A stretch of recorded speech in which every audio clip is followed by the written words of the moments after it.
Welcome sa Durs TV. Kung interesado ka sa ganitong news, huwag kalimutang isubscribe ang ating YouTube channel. Maraming salamat! Welcome po ulit sa ating panibagong update tungkol sa Kim Pao. Ihahatid ko po sa inyo ang pinakabago at pinaka-latest na mga kaganapan tungkol sa kanila.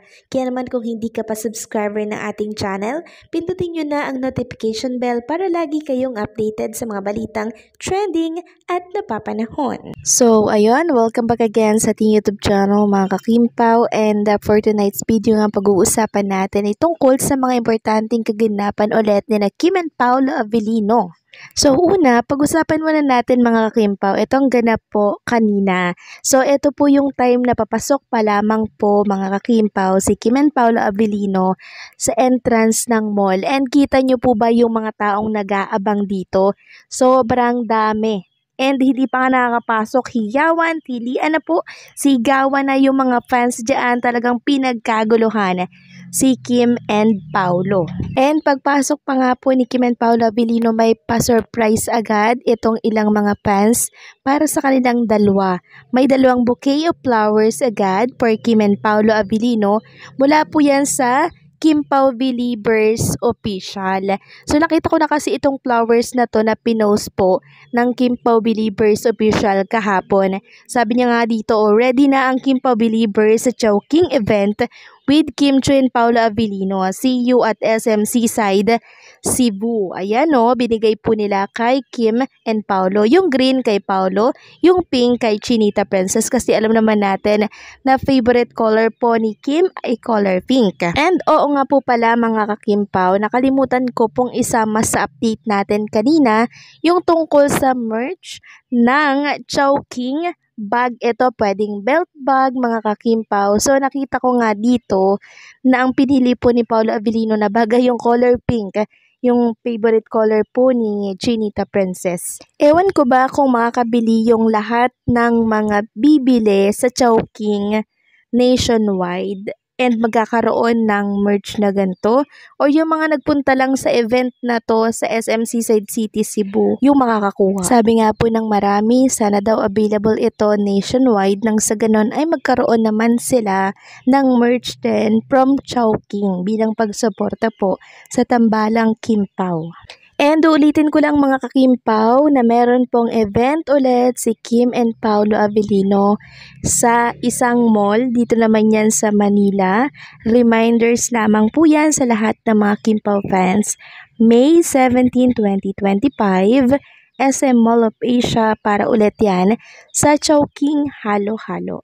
So save the date mga kakimpaw, and punta kayo kung kayo ay malapit sa mall na yan. Next topic naman, di ko po makakalimutan mga kakimpaw yung sinabi po ni Chinita Princess kay Paolo Avellino na kinakilig po ng marami kanina.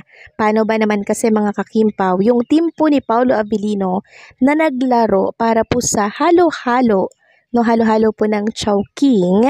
Talo po kasi si Paolo Avellino. Tapos bigla naman pong sumegway or kumabig si Chinita Princess na huwag kang mag-alala, panalo ka naman. Panalo naman daw, no? Hindi po dinagdagan ni Kim Chu ng panalo ka naman sa puso ko, Paolo Avellino, kahit natalo ka or yung team mo. So ang dami pong kinilig doon mga kakimpaw nang sinabi po yun ni Chinita Princess sa harap ng marami. So talagang lagi pong nagpaparamdam si Chinita Princess ng kung anong meron sa kanila ni Paolo Avellino. Talagang hindi niya po tinatago mga kakimpaw, no? Hindi niya lang dinederecho. Bagkos ay nagpapahiwatig lamang siya ng kung anong meron sa kanilang dalawa. So doon pa lang mga kakimpaw, pag-amin na po yun ni Chinita Princess, hindi po ba napanalo si Paolo sa kanyang puso? Ikaw ba naman yung makarinig na talo ka man, panalo ka naman sa aking, o diba? Hindi na tinuloy mga kakimpaw. Grabe din talaga si Chinita Princess, mambitin sa kanyang feeling. Next topic naman, pag-usapan natin mga kakimpaw, ang katanungan po ng mga Kimpaw Nation kung saan daw po ang punta ni Kim and Paolo Avellino after daw ng event nila dito sa SM Seaside City, Cebu. So ang hula ko dyan mga kakimpaw, hula ko lamang naman ito. Ito'y possible na mangyari. Pumunta po sila sa bahay ni Kim Chu dyan po sa Cebu, Diyan muna sila pansamantalang tutuloy, then bukas lipad na po ulit ng Manila or pwedeng mamaya, no? So pwedeng magpahinga na lang din muna sila dyan sa bahay po ni Kim Chiu sa Cebu nang sa ganun ay makabanding naman ni Paolo Avellino yung mga relatives ni Chinita Princess. So ito'y possible lamang na mangyari. Hindi po ito imposible. Kasi ang bahay po ni Kim ay nasa Cebu lang, malapit lang din naman mga kakimpaw. 'Di ba? So pahinga muna ng konti after pong bumalik sa Manila. Kasi syempre sobrang pagod po nun. Biyahe sila tas balikan din ngayong araw. Kailangan pong magpahinga ni Kim and Paolo Avellino kasi 1.5 oras din silang nagpasaya dito sa SMC Seaside City Cebu. Deserve nilang magpahinga and magbanding kasama po ang kanyang kapatid dito sa Cebu. So, sino po pala ang nakakita kay Kuya Alan kanina? No? Sobrang ingat niya talaga kay Chinita Princess, no? Talagang napaka-protective niya talaga. Lagi po siya yung humaharang sa mga fans pag lumalapit kay Kim Chiu, ganun din kay Paolo Avellino. Pero mas protective siya dito kay Chinita Princess. Talagang lagi siyang nakasunod. Lagi siyang ando doon mga kakimpaw na siyang kinatuwaan po ng mga Kimpaw Nation dahil nakita na naman nila si Kuya Alan. Si Alan 'di ba yung medyo malaking lalaki tapos lagi po niyang inaalalayan si Kim Chiu. Na-miss kasi siya ng mga fans.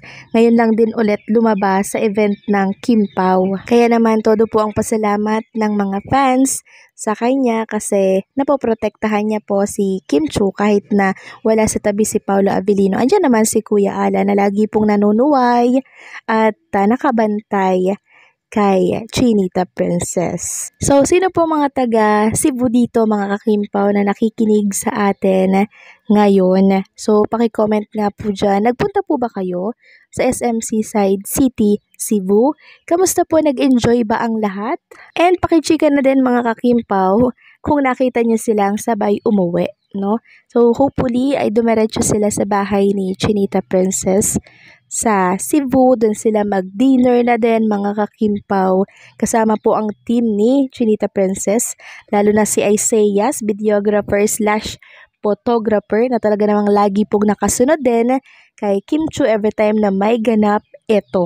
Again, maraming salamat po sa mga taong mainit na tinanggap si Kim and Paolo sa Cebu, mga taga Cebu, no? Mga Cebuano dyan.